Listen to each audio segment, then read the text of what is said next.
Públicos, privados, románticos, botánicos, renacentistas.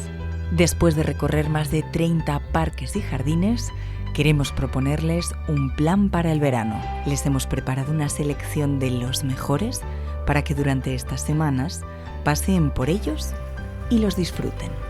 ¿Razones? A continuación.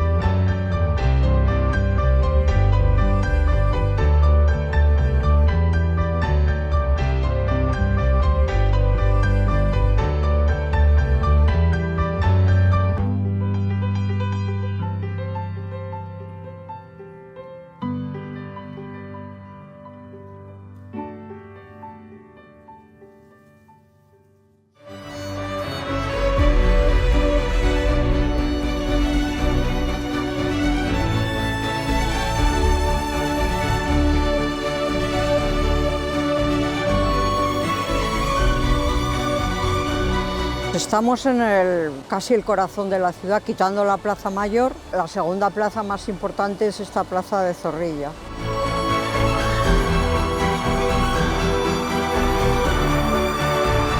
El Campo Grande es casi un milagro en medio de la ciudad y se puede achacar a que era un terreno público, lo que se llamaba un ejido concejil, era propiedad municipal.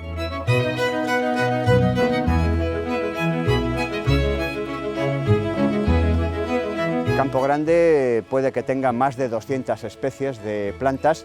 Entre árboles y arbustos puede que haya unas 150, más luego las herbáceas, las silvestres, las gramíneas, las espontáneas que salen continuamente, quizá más de 200. Lo más antiguo de este parque son los tejos, los castaños de Indias, en su tiempo los olmos que desaparecieron. Ahora tenemos muchos olmos, pero son olmos que van saliendo rebrotes de raíz. Aquí había muchísimos. De hecho, antes de que se plantara el Campo Grande, hubo unas plantaciones básicamente de olmos. Entonces, los olmos que quedaban eran anteriores a la construcción del Campo Grande.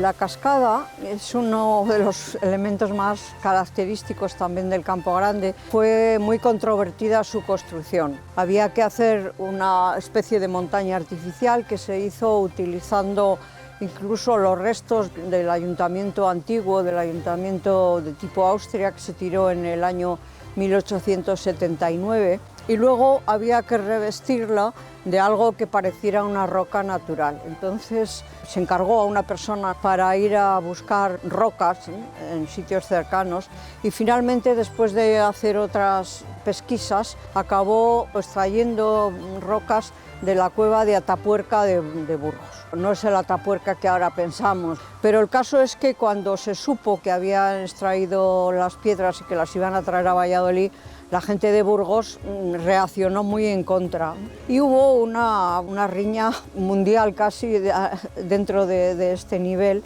hasta tal punto que tuvieron que intervenir las autoridades del Estado para permitir que se trajeran trozos de roca de Atapuerca a Valladolid.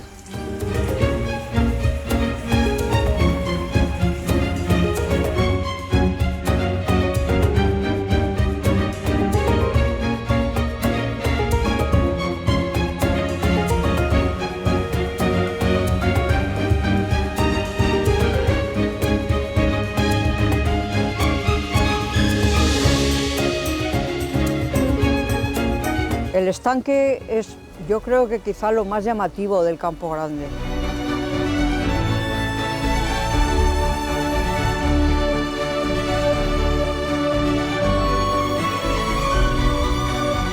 Estamos en el estanque del Campo Grande. Se construyó más o menos en 1878. Y estamos surcando el estanque. Estamos surcando el estanque. El primer viaje que se hizo fue en el año 1936. Y el primer barquero que estuvo aquí pues era de la familia, era Marcelino Martín Pérez. Y desde el 36 pues seguimos aquí la familia un poquito la tradición. Es uno de los bautismos vallisoletanos. Claro. ¿Por qué es uno de los bautismos? Bueno, es una tradición que lleva desde el año 36. Ahora, últimamente, se montan más los mayores.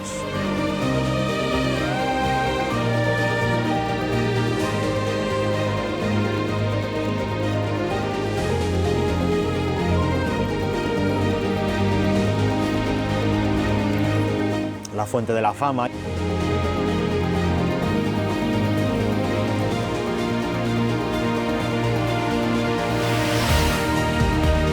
Cada rinconcito también es un pequeño mundo.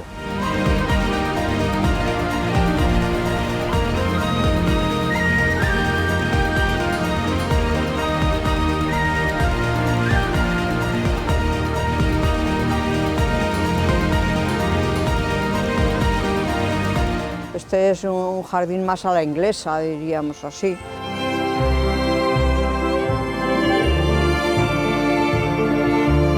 Un bosque controlado, un bosque humanizado, un bosque tratado. Tened en cuenta que el Campo Grande no se hizo de una vez, no fue un proyecto único.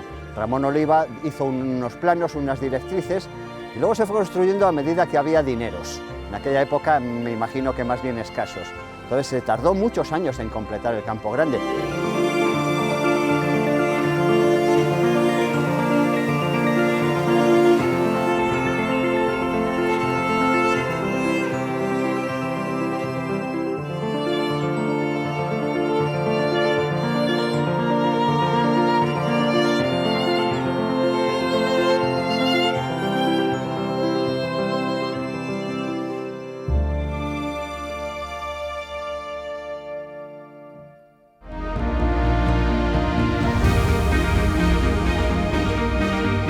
Del parque por antonomasia vallisoletano al soriano.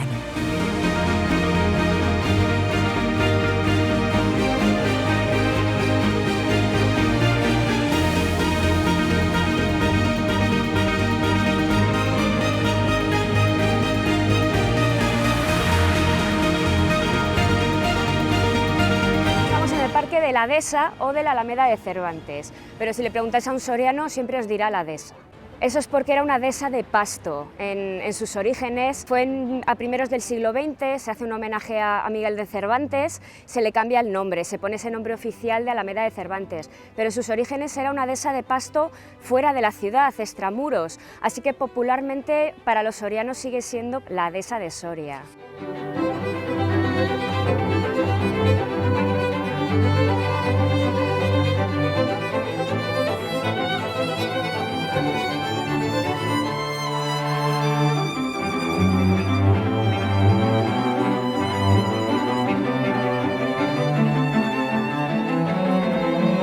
La zona de los paseos, este sería un poco el paseo principal desde las dos puertas que tenemos ya más hacia el centro de la ciudad, varios paseos hasta la zona que tenemos un poquito más arriba, que es toda una gran pradera.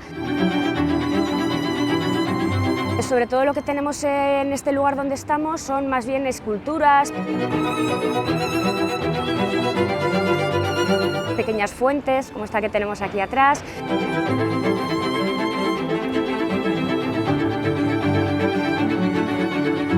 Diversos homenajes a personajes importantes de la ciudad.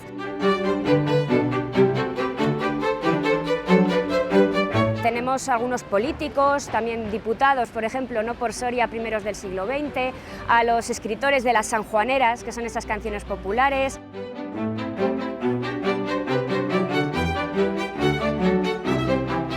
Un poquito más arriba, por ejemplo, también un monumento, un homenaje a la transhumancia, tan importante para Soria durante tantísimo tiempo. Y ese monumento es el del mastín que está echado, ¿verdad? Que es un perro mastín, exacto. Era esos mastines que protegían y protegen todavía los rebaños. Nos quedan algunos rebaños en la zona norte de la provincia y eran unos animales muy importantes.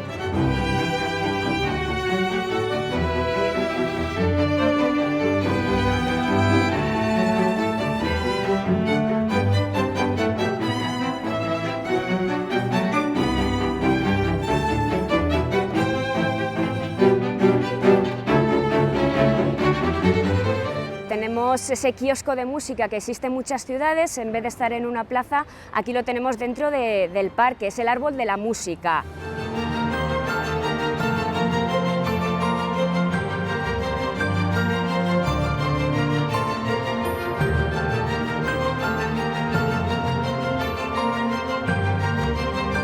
Pleno centro de Soria y es paseo habitual de todos los sorianos en cualquier época. Soy director de la banda de música desde hace unos cuantos años, desde hace más de 30 años, pero pertenezco a ella desde que tenía 12 añitos, desde el año 79. ¿Qué pasa con el árbol de la música? En todos los pueblos, en todas las ciudades, siempre hay un sitio donde la banda de la localidad suele ser el sitio habitual de conciertos. Suelen ser kioscos céntricos, pero en este caso tenemos algo muy singular, yo creo que es totalmente singular, no conozco otro caso igual. El kiosco, la plataforma donde tocábamos, o tocamos poquito últimamente, la banda es encima de un árbol.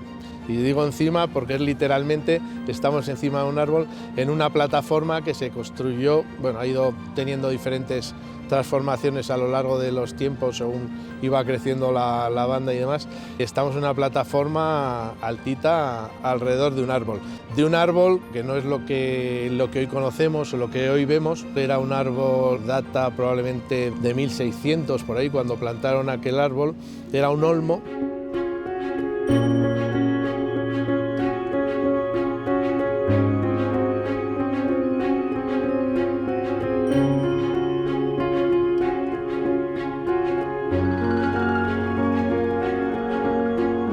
¿Desde cuándo la Alameda de Cervantes tiene la estructura tal y como la vemos hoy en día? En 1946 el ayuntamiento compra a los herederos de una familia noble, Aurelio González de Gregorio, la parte que se llamaba Huerta de San Francisco, que dice la leyenda que lo fundó San Francisco.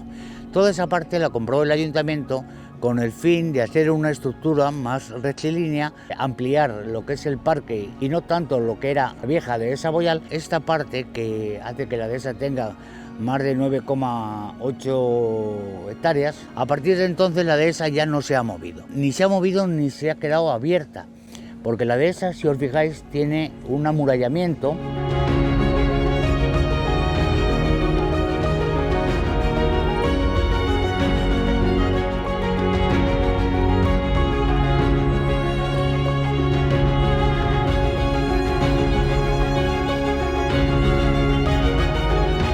Me gusta mucho la soledad, y aquí la soledad tampoco existe mucho, porque siempre hay gente. Yo a la dehesa le tengo un gran cariño, pero como se lo tengo a las márgenes del Duero, por ejemplo, cantada por todos los poetas.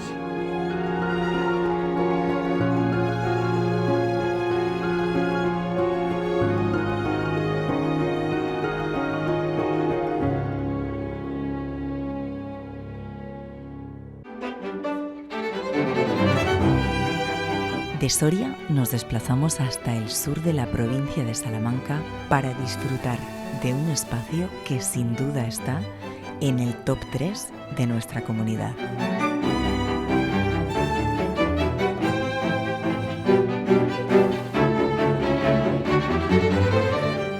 Estamos en la villa suburbana El Bosque de Béjar, una villa de recreo renacentista que construye Francisco de Zúñiga y Sotomayor, cuarto duque de Béjar. Es una rareza en España porque diferentes factores, la presión urbanística, las modas, han hecho que desaparezcan las más singulares y nosotros nos conservamos igual que en el siglo XVI, a nivel estructural.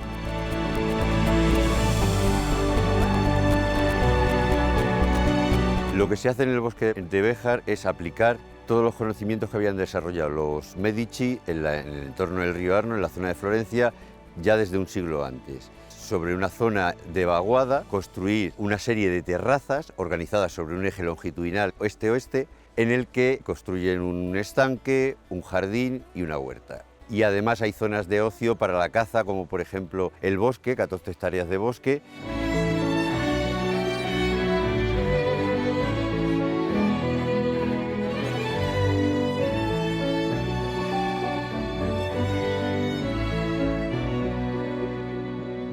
El Bosque de Béjar desde el año 46 está protegido como jardín artístico y desde el 82 se convierte en un BIC, bien de interés cultural, la figura máxima de protección del patrimonio histórico español.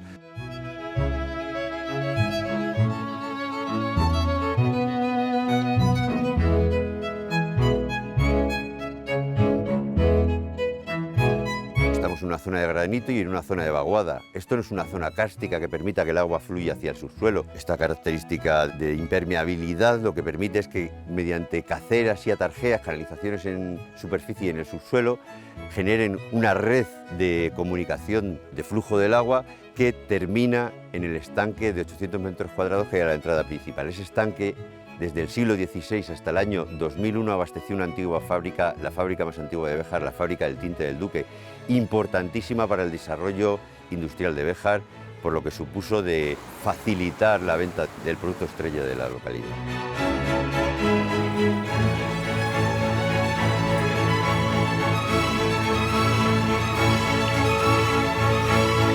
La organización del espacio se hace mediante la construcción de terrazas. Hemos estado en la terraza del estanque y esta es la terraza del jardín. Un jardín renacentista en origen que pasa a ser barroco y en 1869, entre 1869 y 1871 cambia de tipología, no de distribución espacial, con lo que no se desvirtúa la visión general del conjunto. Este jardín romántico es fruto de las influencias y modas del momento. Indianos de América están trayendo especies exóticas. La familia Rodríguez Arias decide cambiar el jardín barroco por este romántico de influencia inglesa, en el que plantan grandes coníferas como nuestra Sequoiadendron giganteum.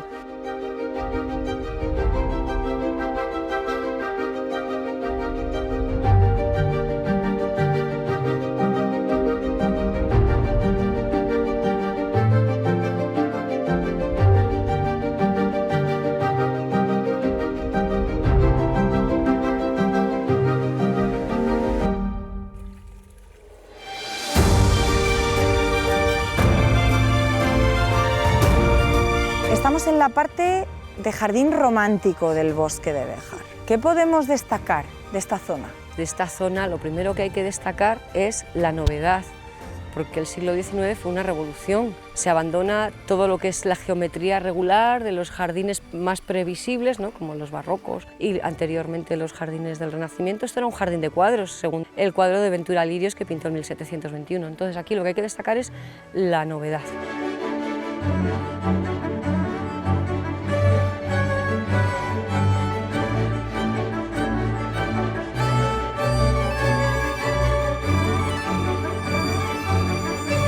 Por supuestísimo, las grandes coníferas.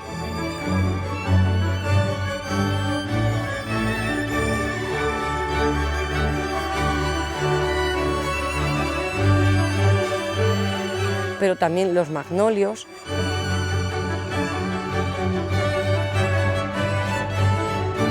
Algunas plantas bulbosas que no llaman tanto la atención. Y las hortensias, que fueron auténticas novedades en España. La vergenia, que viene de China, la hortensia, que viene de China, las palmeras, la que vemos es la Trachycarpus fortunei, y la composición.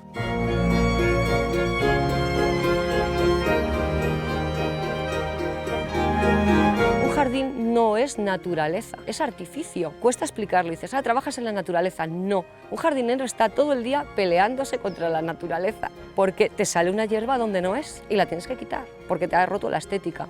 Es súper importante la estética, igual que en un cuadro. Un jardín es un lienzo que uno pinta.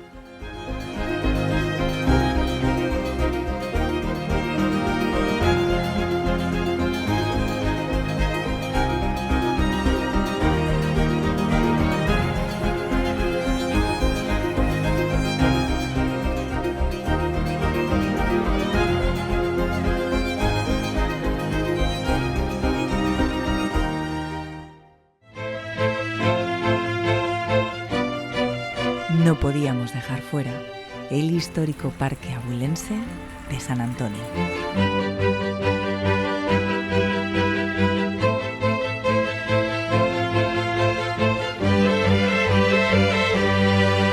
Este es el jardín de San Antonio, de la ciudad de Ávila, el jardín más emblemático y más significativo, más histórico de toda la ciudad.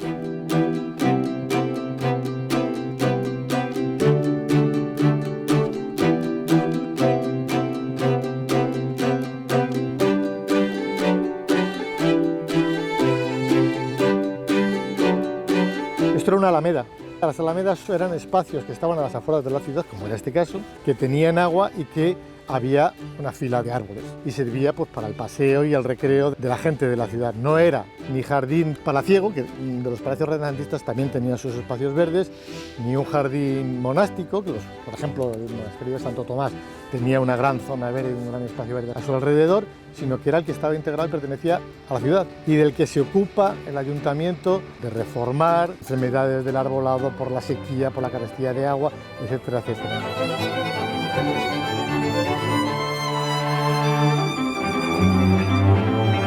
A partir de 1992, en los nuevos planes de ordenación urbana, es cuando ya se plantea realmente, y a partir de ahí es cuando pues ha empezado a florecer este parque.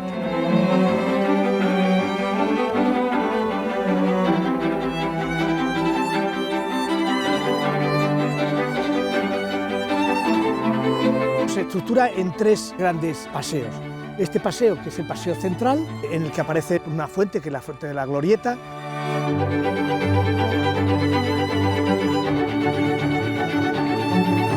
Otra fuente, que es la fuente de los Angelitos.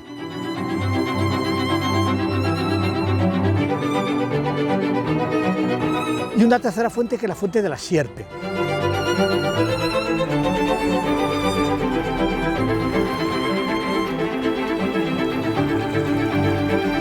Y hay auténticos joyas. Este pasillo que veis aquí, este paseo, fundamentalmente es de castaños. Castaño de Indias, que es un árbol muy rústico, un árbol que aguanta muy bien las heladas, que su nombre viene precisamente de Hippocastanum. Sabéis que dan unas castañas pilongas que llaman en algunos sitios, y que no son comestibles, pero que se dan de comer a los caballos. De ahí viene hippos, caballo, castanum, castaño.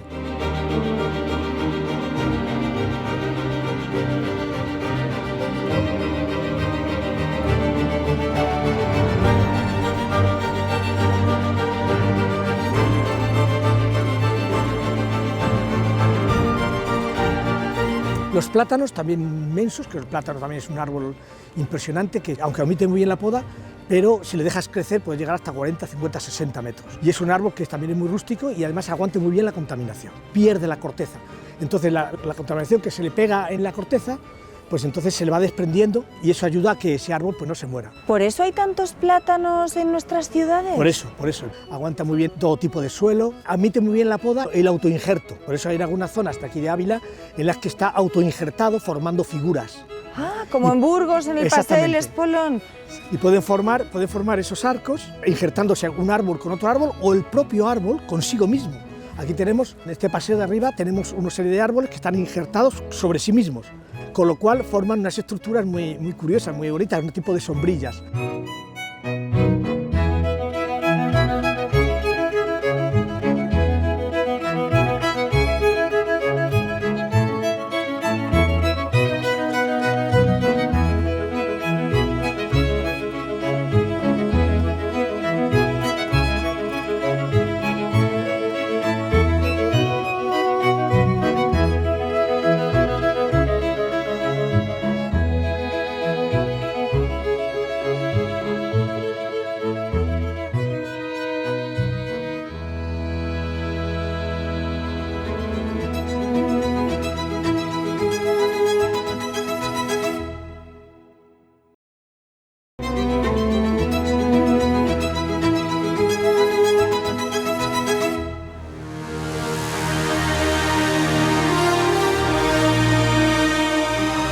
Da igual la época del año, los jardines de la granja siempre son un buen plan.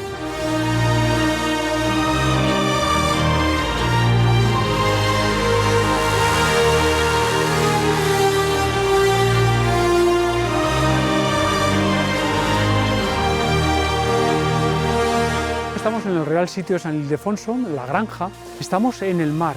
Hasta que nosotros llegamos aquí, son 4 riachuelos, el Morete, Carneros, Chorranca y Peñalara. ¿Qué vamos a hacer? Dirigirlos a este estanque.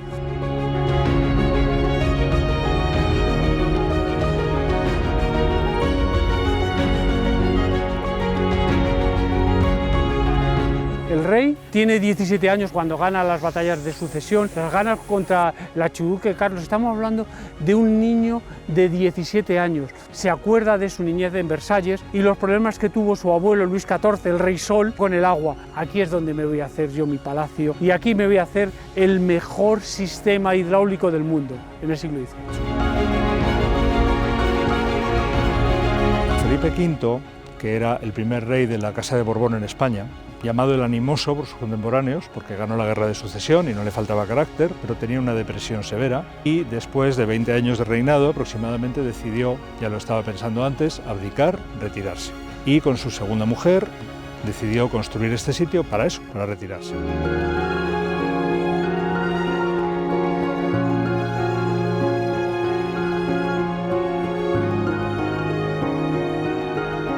Empezó a construir en torno a 1720, lo terminó en 1723, en enero de 1724 se retiran aquí, abdica, empieza a reinar su hijo Luis I y Luis I muere a los 6 meses, en agosto del mismo año. Y como el siguiente príncipe, que es Fernando, es todavía demasiado pequeño, tiene 11 años, decide volver al trono muy a su pesar, para el contento de su mujer, que era la que en realidad mandaba más y que tenía un intenso deseo de colocar a sus hijos en tronos en Italia.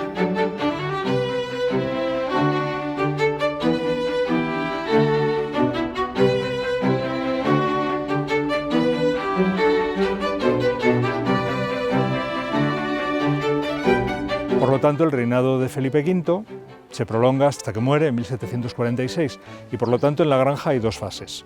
Una fase en la cual se construye un palacio y un jardín para el retiro del rey que ha sido, del rey padre, como llamaban, y a partir de su vuelta al trono es el palacio donde pasan los veranos, los 3 meses de verano. Eso es un ritmo que mantendrán todos sus descendientes hasta Alfonso XIII.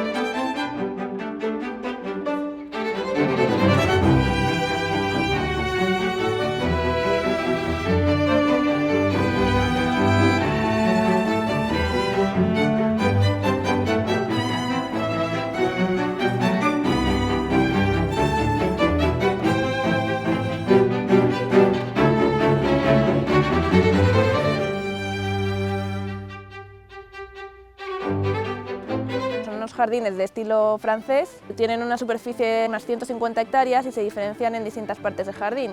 La parte más formal, que es una de las zonas en las que estamos, y la parte más informal, que es la zona de bosquetes, donde los reyes los utilizaban para ir de caza. Son bosquetes delimitados por alineaciones de seto. Los setos están formados por haya y carpe, especies que se utilizaban en origen. En otoño y en primavera es cuando adquieren su mejor coloración y hacen del jardín de la granja lo que es, con este color anaranjado, rojizo y amarillento. El haya y el carpe en España tienen un comportamiento que se llama marcescente, que quiere decir que en todo el invierno mantiene la hoja, y mantiene la hoja con esta tonalidad.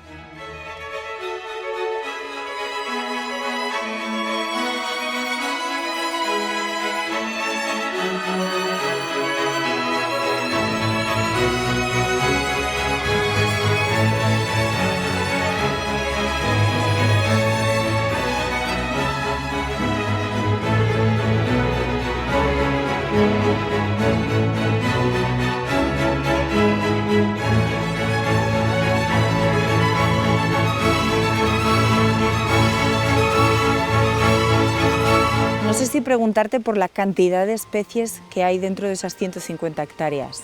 Pues de arbolado tenemos cerca de 200 especies. Es verdad que en los últimos años hemos hecho restauraciones y a lo mejor zonas que estaban muy asilvestradas o zonas que se habían introducido especies que no debería de haber en un jardín histórico, algunas de ellas se han ido eliminando, pero para compensar hemos ido introduciendo otras especies autóctonas dentro de los bosquetes que han ido, digamos, mitigando un poco esta pérdida de biodiversidad que se ha podido reproducir en estas restauraciones.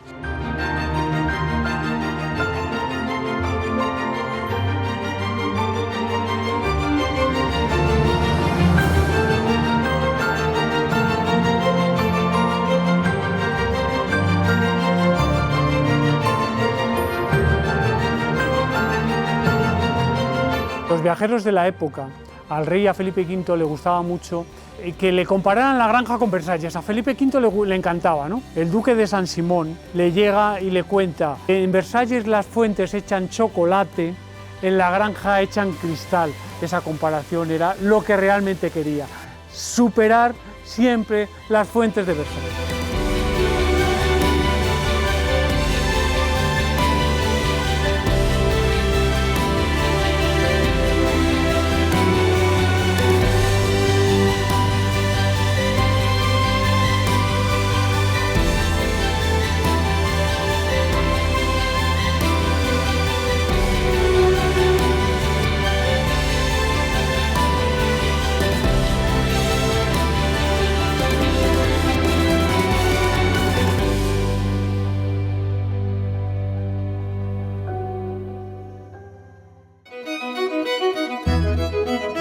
De un bien de interés cultural a otro.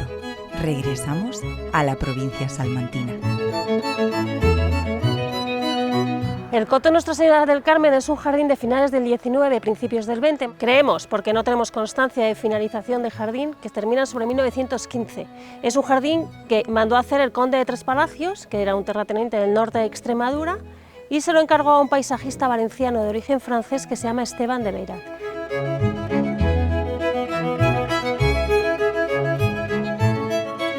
Está considerado como tardorromántico isabelino, que es una percepción del jardín naturalista inglés evolucionado.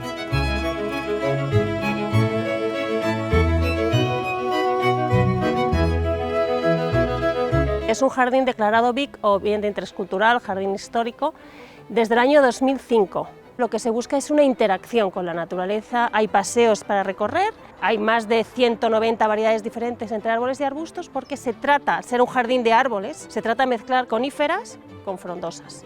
Las frondosas son los árboles de hoja caduca. Sí que es verdad que al ser un monumento vivo, cada hora del día es diferente, cada estación, cada día del año es diferente y va evolucionando.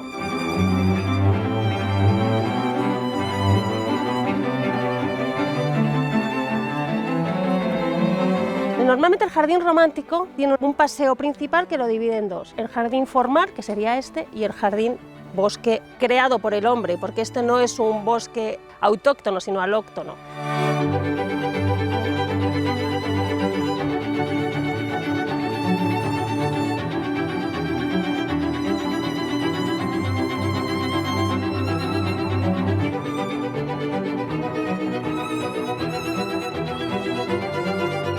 Explicar pues algunos de los ejemplares que son protagonistas indiscutibles del jardín, entre ellos pues la araucaria araucana.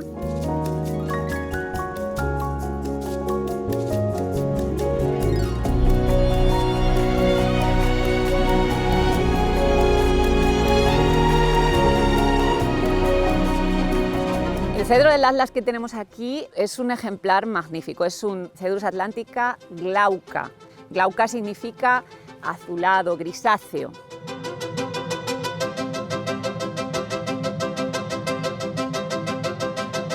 El tilo es la frondosa, digamos, con más presencia por su copa imponente, porque esa es la palabra. Está catalogado como uno de los más grandes de Castilla y León, si no el más, de copa.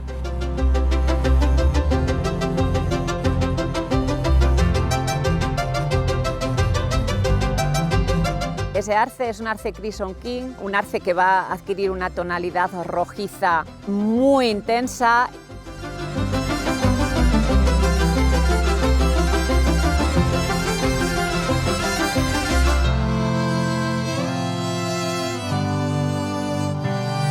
Entonces esta parte de aquí, que es la parte formal, que es la parte más plana del jardín, si tú lo ves, es el dibujo de un obelisco. Dentro de este jardín, que está diseñado con muchísima simbología masónica, todo tiene un símbolo, un dibujo.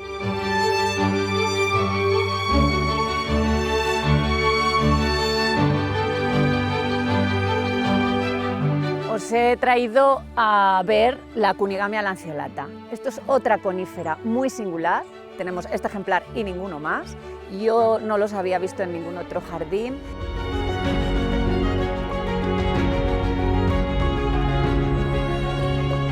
El Sequoiadendron giganteum.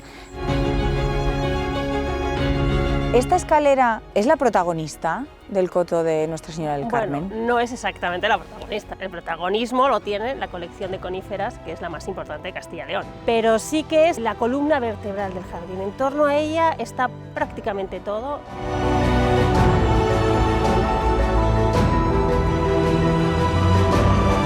El dibujo que haces cuando la recorres es la ruta iniciática de los masones. Está dividida en 5 estadios, en 5 paradas, orientada a este-oeste, que es fundamental porque normalmente el gran maestre se coloca al este, que es donde le da el sol. Bueno, había un cenador de brezo y madera de planta octogonal, que entiendo yo que era la parte desde la que partía el aprendiz y iba bajando.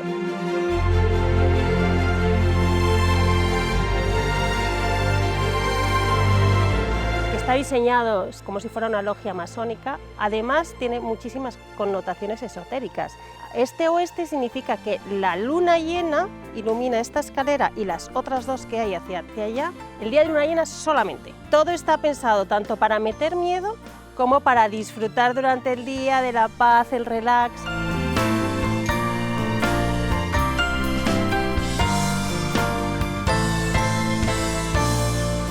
Hacer este jardín con todo el movimiento de tierras que supuso, los muros de contención, el agua, se calcula que tardaron por lo menos 10 años. Proyecto, ejecución y demás. Entonces, mi madre, que es una romántica empedernida, siempre dice que qué generoso fueron tanto Beirat como 3 palacios que crearon esta maravillosa, esta cosa magnífica, sabiendo que ellos no lo iban a poder disfrutar 100% en todo su esplendor.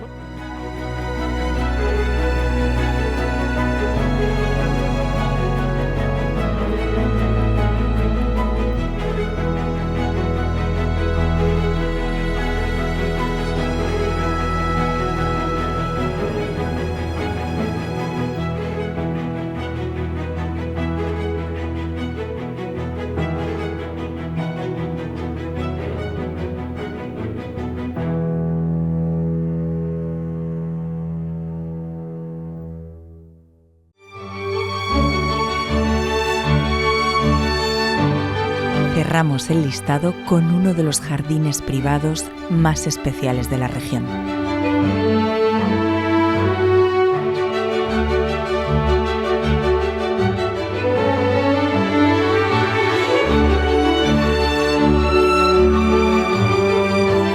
La ciudad de Segovia, que no lo parece, está encima de una gran roca caliza y tiene a los 2 lados 2 ríos, el Clamores y el Eresma. Estos 2 ríos son los que han hecho posible la formación de este jardín y en realidad todas las huertas que se encuentran a ambos lados de la ciudad.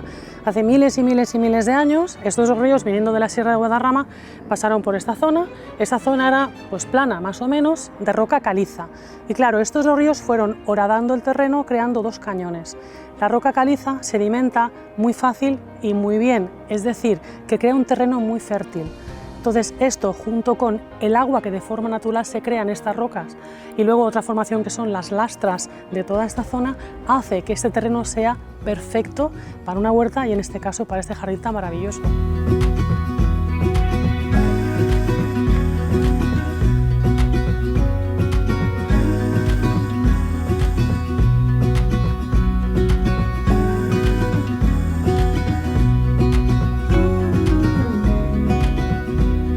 Fernando Silva es un arquitecto paisajista que nace en El Salto, en Uruguay, en 1930 y fallece aquí en Segovia en el año 2000. Saca la carrera de arquitectura, recibe una beca para estudiar paisajismo en la Escuela de Paisajismo, obviamente, de Versalles. Es la primera vez que él viaja a Europa. Entonces, al viajar a Europa descubre esa diferencia, ese contraste entre la naturaleza salvaje que se da en Sudamérica y esa naturaleza no controlada, pero sí un poco domesticada por el hombre, a través de esos jardines pues, más clásicos, renacentistas, parterres, los setos, todo estructurado, cuadriculado, y queda pues, impresionado por esto.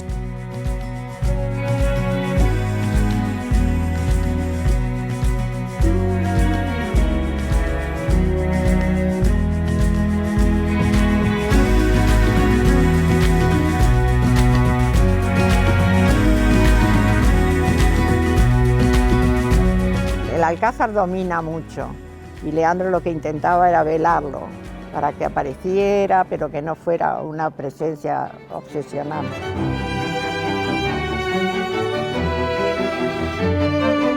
Aparece y desaparece entre la vegetación, entre los árboles, entre las flores, eso es una maravilla.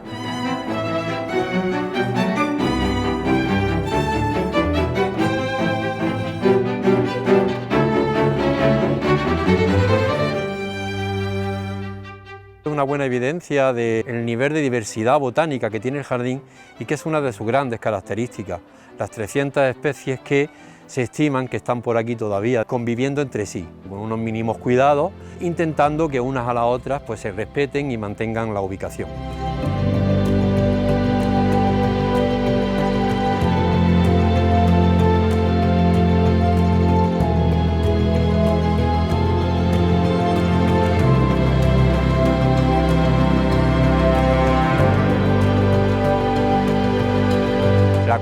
El carácter compositivo. Creo que Leandro Silva demuestra también ser un genio creativo en la jardinería precisamente por la composición, por la manera en que consigue que distintas especies colocadas unas con otras generen un efecto visual, una atracción por parte nuestra hacia ellas y también la convivencia de ellas, que ellas puedan convivir. Creo que ese es uno de los méritos que tiene el jardín.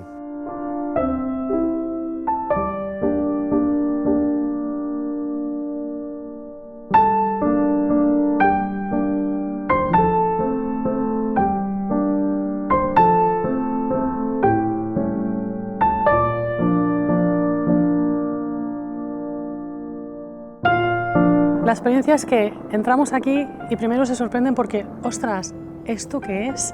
Desde fuera no es visible porque está ese gran muro de contención que pasa por el caminito, entonces desde abajo, como es tan alto, no se ve realmente el contenido. Y cuando llegamos se quedan, pues ya lo digo, maravillados. Uno no se espera, más desde la calle ni se ve. Tiene una entrada muy secreta, muy segoviana, no recta por arriba, sino con el quiebre ese, y es muy secreto, la verdad que sí. Lo conocen en el fondo muy poca gente, ahora pocos por la televisión, espero que lo conozcan más. ¿Qué tipo de jardín es el Romeral de San Marcos? No creo mucho en las tipologías de los jardines, puesto que pienso que cada jardín es una expresión propia de su dueño y su jardinero, o de su jardinero y su dueño. Si tuviéramos que dar algunas características a este jardín, sería la de ser un jardín ecléctico, ya que Leandro tuvo ciertas intenciones en desarrollar dentro del jardín ambientes que recuerdan los estilos y los jardines de otros lugares del mundo. Paseando por el jardín nos vamos a situar en ambientaciones que nos recuerdan a las villas italianas, nos vamos a situar en lugares que nos recuerdan a los jardines persas, andando incluso vamos a llegar a lugares que nos van a evocar el oriente más extremo, con un paisaje de diversos tipos de bambú, las palmeras, recrear incluso las mismísimas islas de Bali. Por lo tanto, con todas esas intenciones bien logradas y que llegan a día de hoy, hablamos de un jardín ecléctico. Todo eso en un clima continental y de un Mediterráneo muy fuerte como es el clima de Segovia, de la meseta.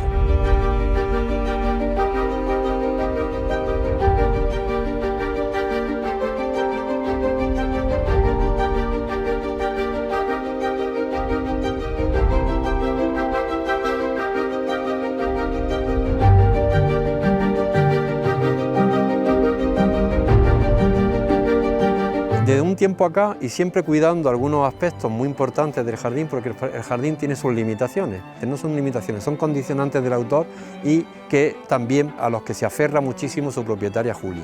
Y es que el jardín no puede tener, por ejemplo, variedades variegadas o plantas que tienen dos tonalidades en el follaje, ni tampoco la presencia de plantas con follaje rojo.